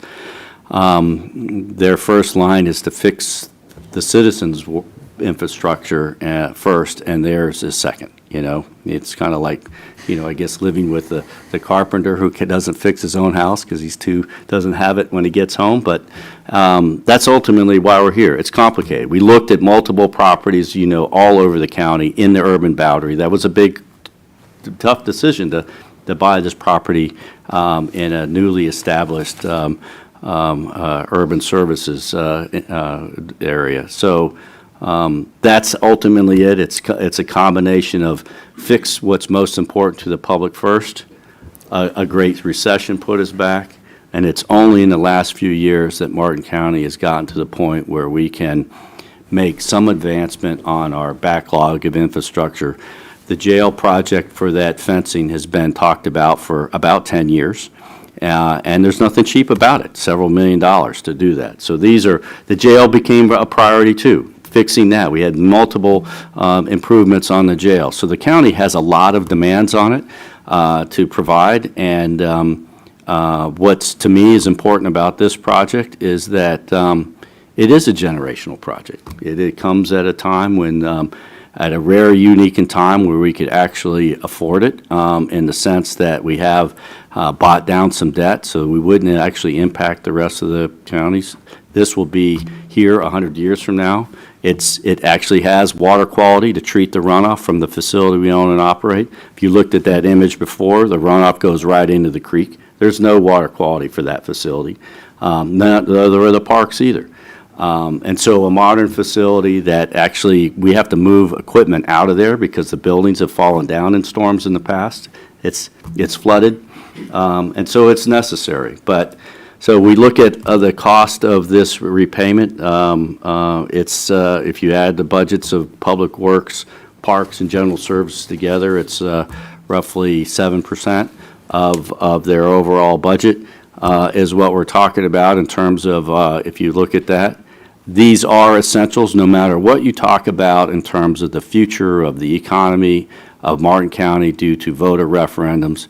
You still need these men and women doing the job they're doing, and they are essential. It's what that's ultimately you have to have them in order to have an efficient community, and this investment will serve it. Whether you have to reduce the staff by a third, they're still going to need it. Thank you. Thank you. Another question that had come up about the separate RFP for a construction consultant. You mentioned at the last meeting that you had made that determination not to do it.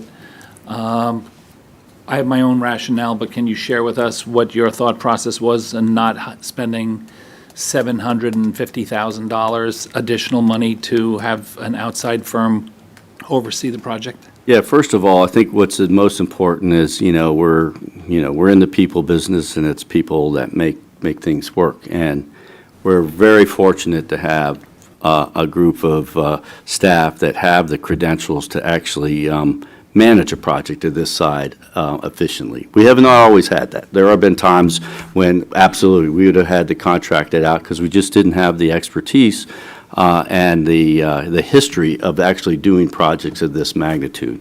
So we have that. We have staff members who are willing to commit themselves to the time frame for this project, and that's number one. And then number two, really, because without the staff, it doesn't matter what the price is. You have to have the professionals to do it. Was the price. We didn't need to spend $750,000 on experts who would likely hire some of my staff away so that they could actually manage the project. We are still in an environment that, skills of inspectors and engineers that know this type of construction are a commodity that it's a very competitive market. Finding folks that live in our area that can afford to live in this area or have because they've been here. It's hard. It's private contractors are still, having a hard time getting the A team, keeping multiple A teams together. And we have that here today, and that's why I decided that we did not need to do the RFP. I canceled it because of talking with staff and what we had available. It made sense to do it, and that's still my recommendation. Thank you. My philosophy on that was that when private sector businesses are building hundreds of thousands of square feet sites anywhere in Martin County, they have their contractors, their architects, their professionals. But at the end of the day, they rely on Martin County's growth management department, environmental department, building department, engineering department to come and do those inspections on their projects in the private sector. So to me, I thought it made sense that if we have these professionals that do this for a living every single day, why wouldn't, if they have that level of dedication for someone's project in the community, of course they would have it for their own, where they will be working. The other concept that, that everyone that's in the approval process or in the inspection process would only be yes men or women for you. What do you think about that, that they're just basically going to say and do whatever you expect of them? Well, the folks that work for me are all of them have the ability to come into my office and close the door and tell me what they think, and they have. All the ones that I'm talking about are, and if I told them something different, in other words, they wouldn't be here. That's the caliber of folks that we have. So there aren't any, we have some seasoned professionals who have a longevity that are here because they were making money. Most of them were making money somewhere else in the private sector, and here because they wanted to give back to their community and have fun at serving their community, and that's what we have. So I don't, in terms of self-serving, no, we don't have any of those. And besides that, Dawn's not the scary one in the county. She is. Yeah, I told her, take it easy today. There was also, I watched a podcast where one of our colleagues and a couple other members of the community ran through a lot of scenarios. I'm trying to remember them so that we can just sort of address some of them now. There was discussion either there or elsewhere about that we wouldn't have had, a staff member necessarily dedicated specifically to overseeing this project on a day-to-day basis. But I see a superstar sitting in the audience. Ron, can you share with us what your vision is for Ron? Yes, well, If not yours, whose it is, because he's been overseeing a project that was starting to sort of tip off the rails a little bit in Palm City, and when he showed up, he just handled it, and it's been remarkably great since. So we have the benefit of knowing his skill set and his eagle eye. So can you explain that he would be our person? He is one of our key people, and I'll let Sean embellish all of the credentials that he has, and or we can invite him up himself, but I'm sure he does it. Like most of our folks, coming up to the microphone is not their favorite thing. So Sean, if you want to. Well, Ron's definitely not a yes man. He'll tell you how it is, no matter who you are. And he does that to contractors. He does that to his supervisors. He plays it straight. He's one of the most honest people around that I've met. He's built gosh, 500,000 square feet all by himself. He's a certified contractor. He could build this facility with his own credentials. He has worked for the tribe. He's worked for a multitude of different people throughout the state. We're blessed to have him here. He's completed on time and on budget many projects for the county, and I have full confidence in him finishing this one. Thank you. Don, and maybe anybody else, when I first heard about this public-private partnership and that we were going to do it differently, I obviously had my own concerns. Most people grow up thinking about that if you're going to work on a project, you're getting multiple quotes, and that's how it works. Now, that concern was based on the fact that I was not familiar with some of the new strategies that have been, I guess, working in the industry.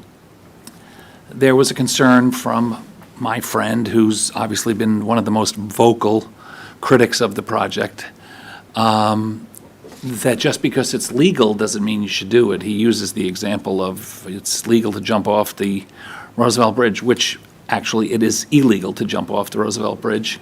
But that being said, this is beyond just that we're using the low bar, that it's not illegal.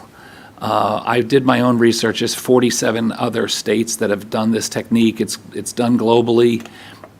I think that when we were doing the presentation, we sort of glossed over the Florida Tax Watch letter. When I believe all of us received it in our email boxes, I read it and I was absolutely shocked by how glowing and complimentary the letter was to the process that we were using. It really reassured me, because most of us know that Florida Tax Watch is the nonpartisan, doesn't take any tax money or any government money from anybody, 50 years old, and that letter, which I think should be put on the front page or the home page of our website, spoke very highly of what this was and I felt reassured by that. Of course, then some folks would say it's a scam and you could pay $5,000 to get that letter.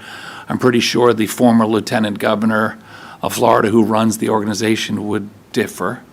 But then even Martin County's Taxpayers Association had come out, weeks and months ago, having done their own research, having had their own concerns about this process. And I think what's happened here today, and and Rick Mansell's a friend. I mean, I respect him, and I hear what he's saying.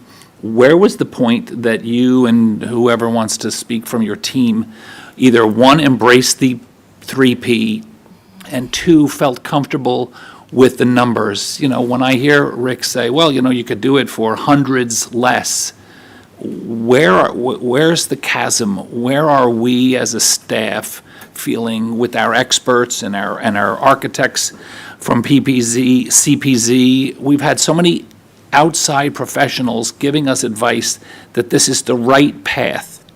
But then I hear from a friend that says, we seem to be off base. When did it happen that you felt that this was appropriate? I value your opinions, you're professionals. What's the story? So I think it's important to note that, we've been looking to how to build this, like I said before, some time. And the way our local government works is you hire your county administrator to manage the staff and provide you all recommendations. So first of all, it's important for you all to understand that the staff under my direction we are looking at different avenues to do things. And my first experience with actually knowing about 3P3s was when DOT did the I-595 project in Broward County many years ago. And I remember that the couple of things I picked out of it, it was a very new process at that time. And it was interesting, and of course, it was like $1 billion project. It was huge. But it was also scary in the sense that there were subcontractors that went out of business over it, because it's a process that I learned from that, listening to DOT and talking to them. It wasn't for the weak, because the contracts that you're driven on this are serious. There's not no running to mom or dad, supposedly, if I underbid the project. And there was a signal contractor that went out of business because they had bid a lot. They thought it was plenty of money, but it was a big project, and they did not. And they ultimately were held responsible to deliver. So that was my first kind of understand, and then when the state, of course, implemented it as a procurement process, I knew about it, but, you know, for implementing it in Martin County, it really didn't become more apparent until we saw the college using it was really an example, and then looking at that and seeing a number of school districts around the state and how they had used it effectively, that it was a tool that could be used. And so that's why we recommended amending or adding it to the possibility. Once that was out there, we had hired consultants to make it knowledgeable that county would be open to a P3 process. And so this is where it falls. It really, if there's anybody to blame, you can blame me for actually, you know, adding it in there or recommending it, because it as a process to follow through on. Once we received the P3 proposal, the whole process at that point is, why would we do this? So that's why the P3 individual provides funding. They pay you to accept this proposal, and you use that money to hire consultants to see, is this something we ever want to do? And as we talked to you all along the way, each time we had a hearing or whatever, is we are under no obligation to do this. We are simply exploring it. It appears to be a good project. And so that all along the way was measuring it against, George Zama was the original one who estimated this project, and he did good. He was actually a good estimator for us for many years, and was very accurate. Always the time what we cost to build, whether it was a fire station or a bridge or the other things. And so when you start adding up the unit cost of all of those things, a fuel station, a fuel monitoring, it's all the software that goes with it. I mean, it's not just the shell of the building, it's everything. You know, the air conditioners, the controllers, all those little tiny units that add up that make a project. And so a biggest part of our evaluation and why we have folks with us from CPZ and others is to double check and look through and comb through a proposal that is a big project.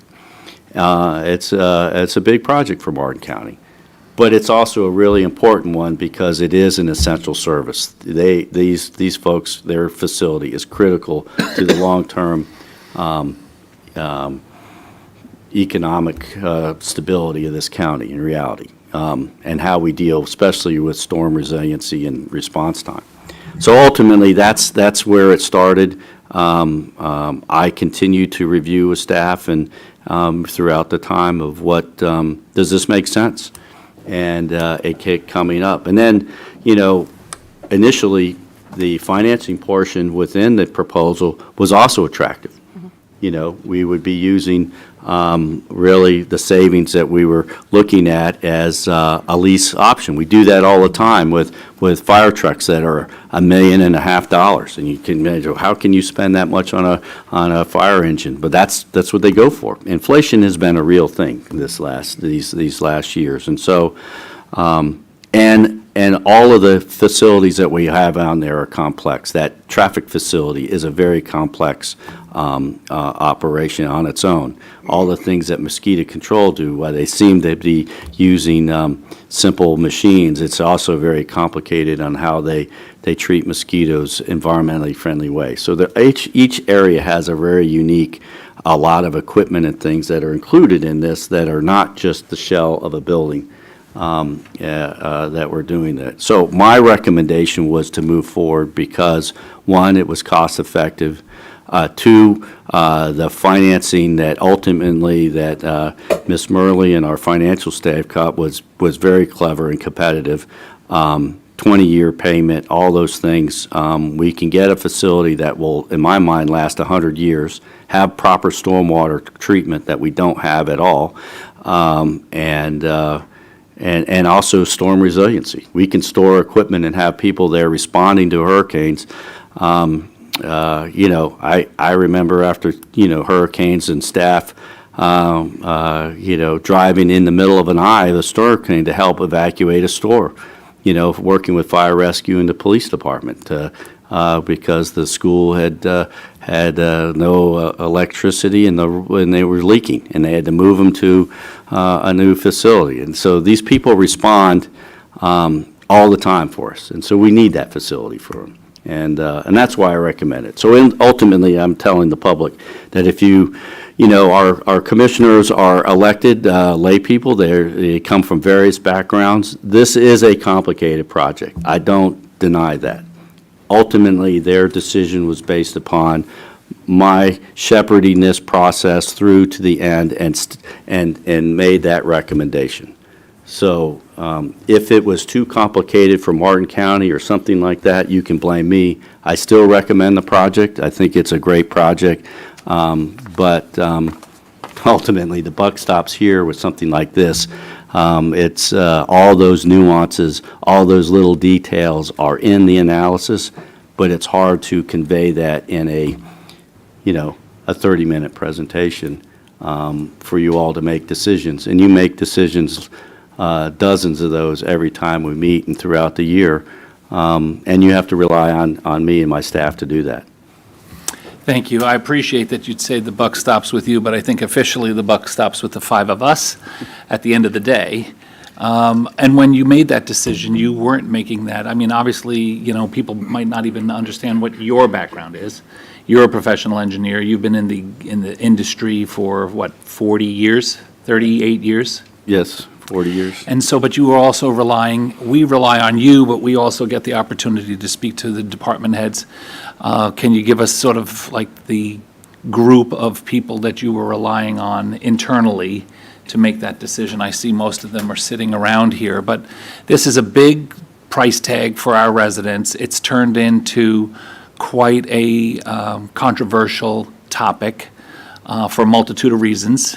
I think one of the things that's important to remember is that this is not a decision that was made like in the last week or so, beyond the fact that we've needed one for decades and talked about it for years, and then reviewed for property for years, found the property quite a couple of years ago when that project was just coming up.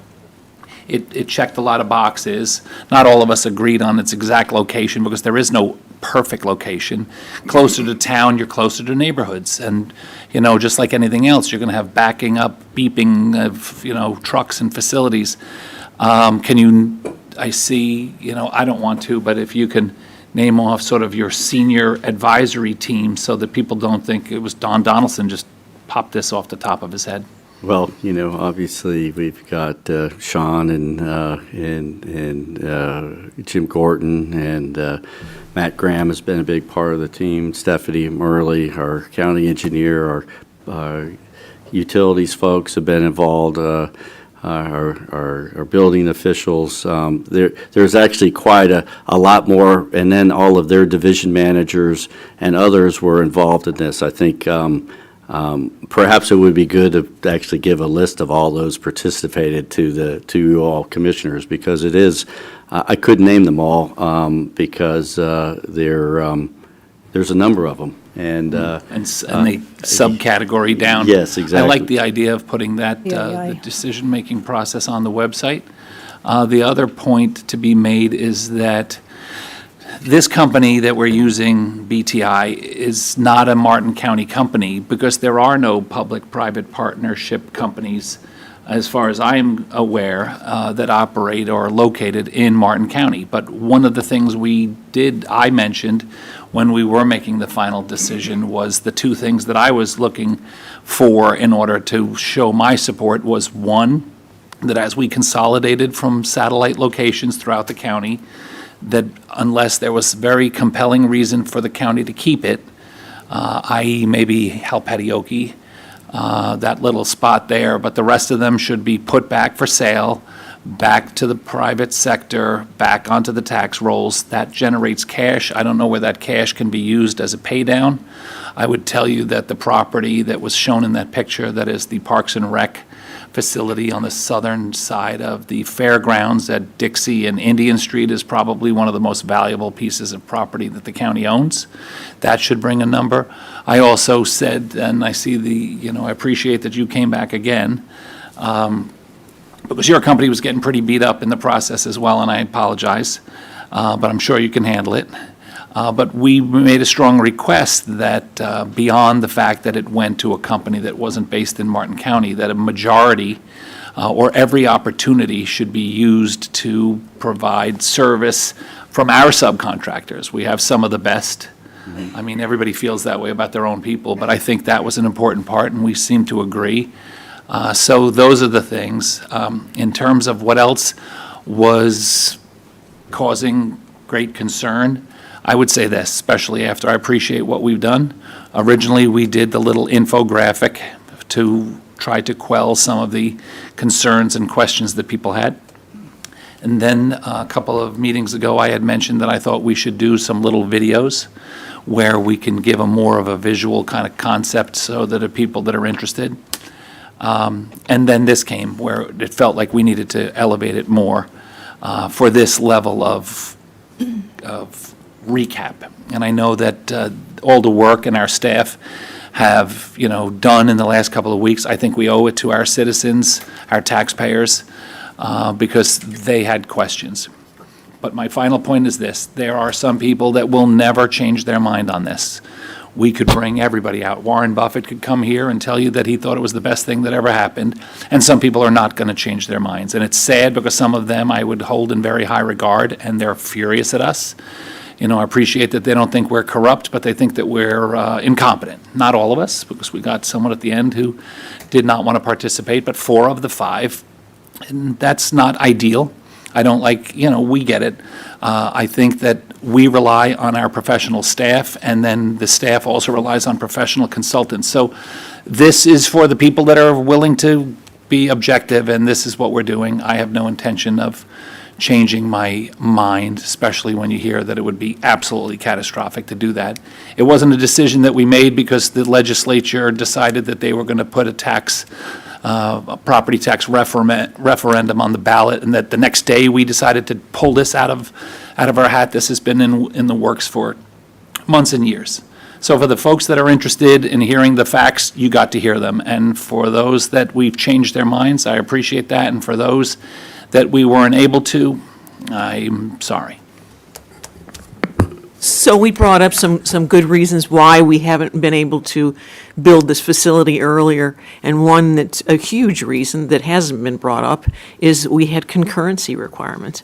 Back when we had a Department of Community Affairs, we were required to create concurrency projects, and we didn't get to pick them. We were required to provide them, and that kept us from doing some of the projects that we wanted to do because the state insisted that there were concurrency projects that we must complete. So, I am a true fiscal conservative. I don't pick and choose which projects I want to support and which I don't. I have voted against far more projects than anyone on this dais has throughout the last 23 years for, I thought, compelling reasons every time I voted against them. And this isn't one of them. This is one that I fully support. The people who brought this project to us and who are making a recommendation that we approve it are clear-eyed professionals who have thoroughly evaluated every opportunity, every option, and we decided that the P3 project, particularly this project, the proposal that we got from Building Tomorrow's Infrastructure, was in our best interest. The airport facility is disgraceful. Mr. Donahue conservatively said that there are 40 people using 2 restrooms. There have been 100 people using 1. We are forced to get off of the airport, and this project this fixes our prices. No change orders, no developer initiated change orders. They can't cheapen up the products. The products, they can't take anything away. It removes risk from us. And Ms. Murley got a really, really good financial benefit for us. So this is going to be a fantastic project that I'm proud to support. Commissioner Vargas. Yes, they do need to move off of the airport property. However, not at this price. We have nothing, no other offers to compare this with. And everybody is gung-ho to go with this one company. This is incomprehensible, and Warren Buffett would not approve of this, by the way. We have no owners, independent owners representative whatsoever. And change orders, yes, the contract, please, Chairwoman Hurd, please look again. I have. That change orders are possible, and that would not come to the BOCC. That would be through Mr. Donaldson exclusively. So I don't know why we're saying all of this, that this is going to be over $100 million, because we have nothing to compare it with. I've been saying this since the beginning. And this is not our money, and we are borrowing the money. So that cost more money. We have the figures here. You can do the math on this. This makes no sense to continue with this. You need to put a stop on this and get other bids that are with the same intent, the same intensity, that have all the furnishings, all the upgrades, whatever's necessary. But I'm just thinking of 5 companies here that are Treasure Coast companies that are very capable, and I said that before. So what we're talking about are 2 different things, and somebody can talk for 15 minutes and go on and on and on, which is usual, but it doesn't negate what was presented last meeting, nor what the facts are in the contract. And there is nobody who would say that's wonderful to just have staff who reports to the county administrator to be the overseers of this. You need an independent individual. Who's going to write the checks? Who's getting paid? I said all this last time. And I cannot do this to the taxpayers of Martin County. I will not. Commissioner Capps. Matt, I asked you earlier to put that up on the screen, the page 2 of the report that you all gave to us on May 14th. Commissioner Vargas just said that the project will cost ultimately over $100 million because of change orders. And is that on the screen? I don't see it on our. No, not yet. All right.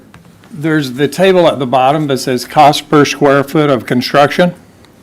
And look just above that at the other table called risk transfer and cost certainty. And I yellowed in the bottom line there in that particular table. No developer initiated change orders. And then over on the other side where it talks about design bid build, county bears more risk and cost uncertainty. So let us be clear, there are no change orders, you know. Unless we initiate them on our Unless we side. initiate them, but that would be true Anyway. under either arrangement. You know, if we initiate something, if we say, hey, we want nicer flooring, of course you're gonna have to pay more for that. But that would be true under either method, design bid build or P3. The kicker is where contractors really get you under the design bid build arrangement is they have the power to initiate change orders themselves for things like unknown conditions. Oh, while we were digging the foundation, we hit some rock. It's going to be another $400,000, or all kinds of things like that, where they come up with stuff. And that's why it's very common in new construction to pay way more than the contract price, but that is not the case with the P3.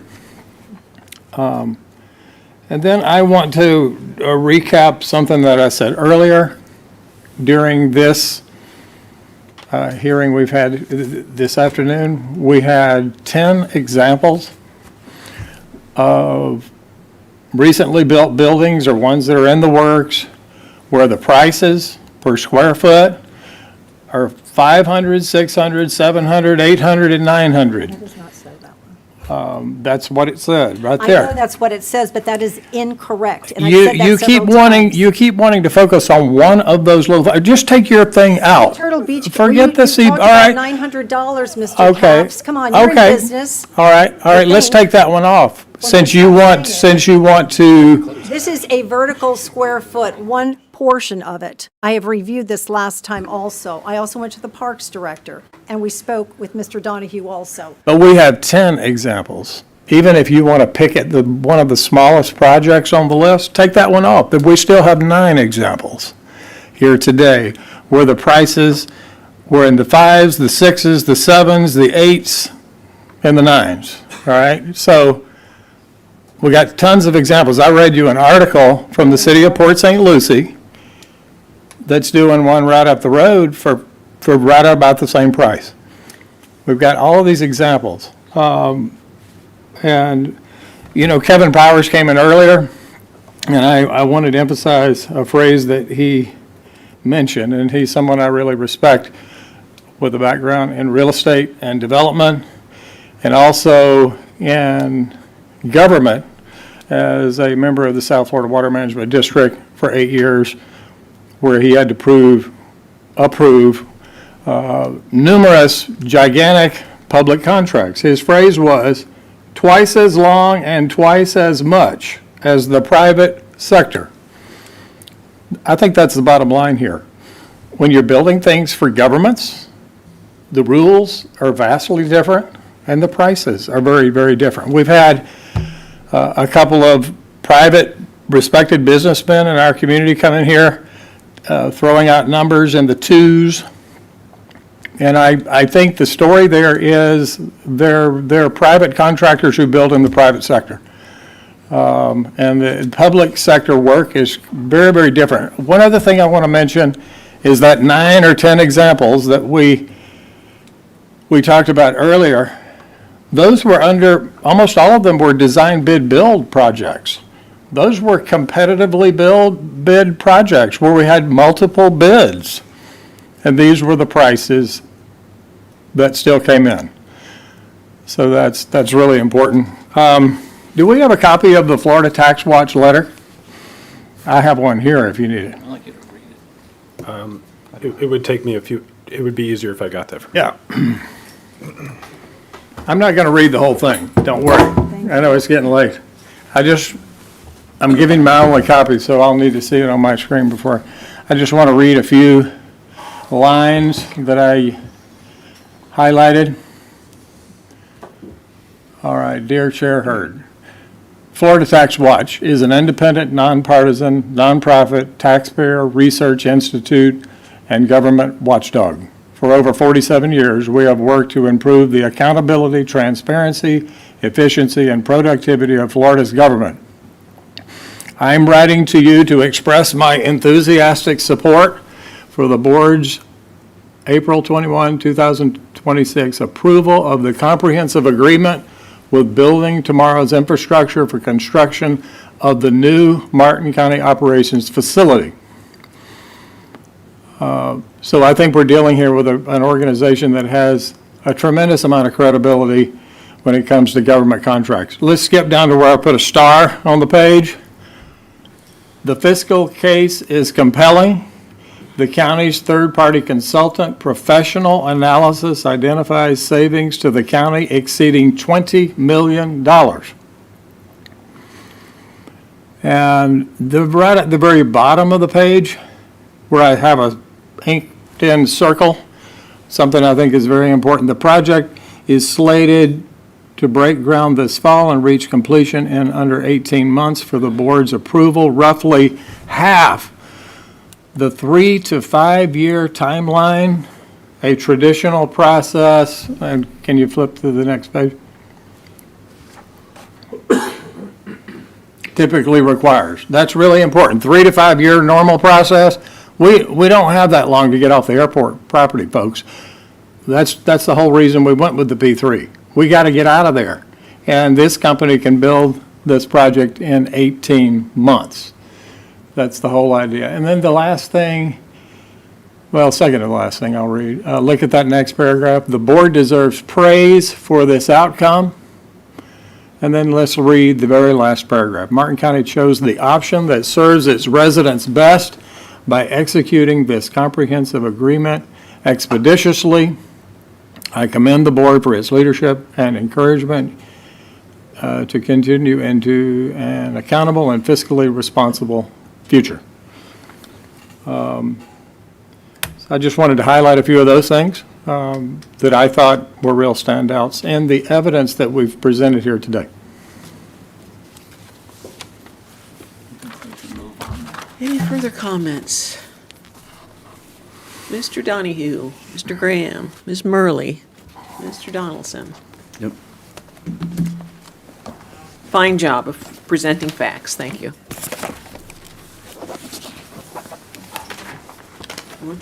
Yeah, we have, yeah. Let's take a 10-minute break.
He just said $300 a square foot. when I was We talking. are I said, back, "You said taking up our final item for today, which is the 2026 Emergency Management Hurricane Preparedness Presentation. Tomorrow it'll be 400. Good afternoon. Good afternoon, Commissioners. Thank you for allowing me this opportunity. My mic's off? Just speak. Okay, great. Thank you for allowing me this opportunity to discuss hurricane preparedness today. I'm going to talk a little bit about what we've been doing to prepare for the upcoming season and what the community can do to be prepared as well. Martin County faces many different types of hazard, natural, technological, and societal, and emergency management plans, trains, and exercises for a majority of these events. But today, since it's hurricane season, we're going to stick to hurricanes. Would you identify yourself for the record, please? I'm sorry, Thank Sally you. Waite, your Emergency Management Director. I'm practicing that, too. Hurricane season runs from June 1st to November 31st. They are predicting a below normal hurricane season this year with 8 to 14 named storms, 3 to 6 hurricanes, and 1 to 3 major storms. And these predictions will change throughout the hurricane season as well.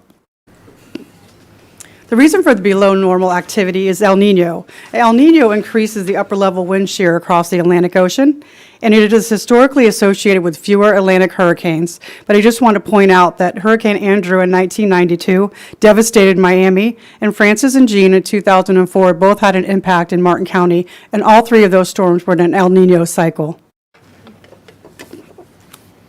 Many of our Board of County Commissioner employees transition from their regular roles to the roles of the Emergency Operations Center or shelters.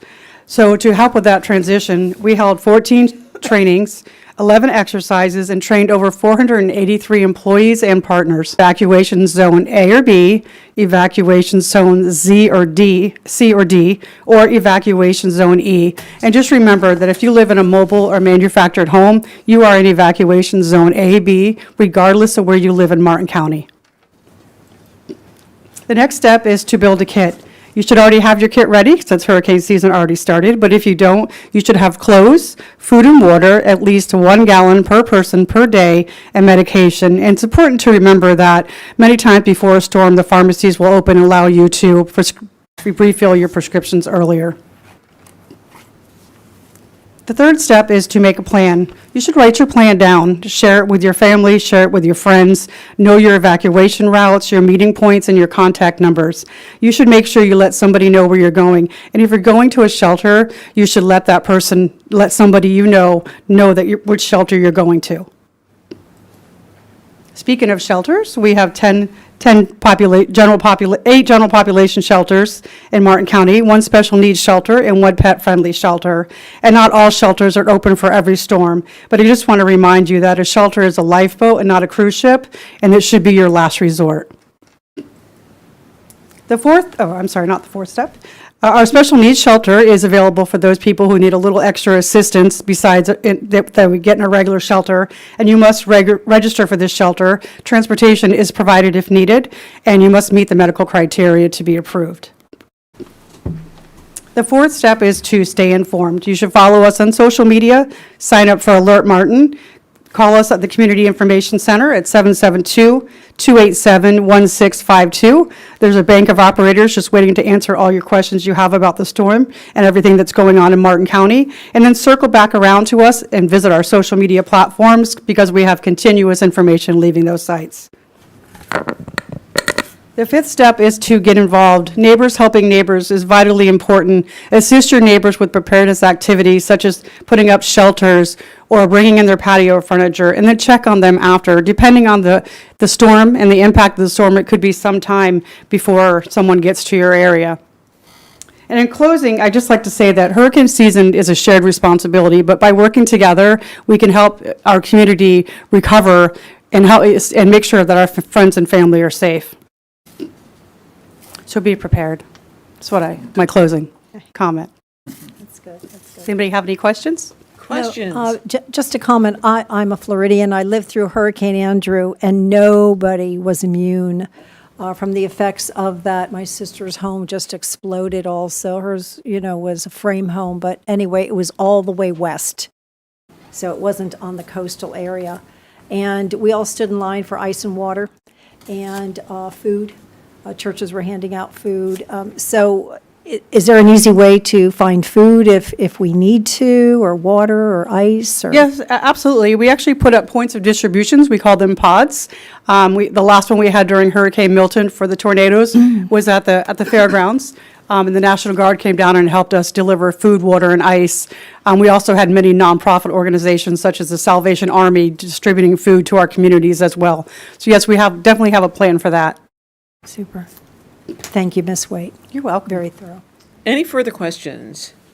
Thank you so much. Great, thank you. Very nice, thank you. All the time, I just want to make sure that's not last on the list, that the money doesn't run out.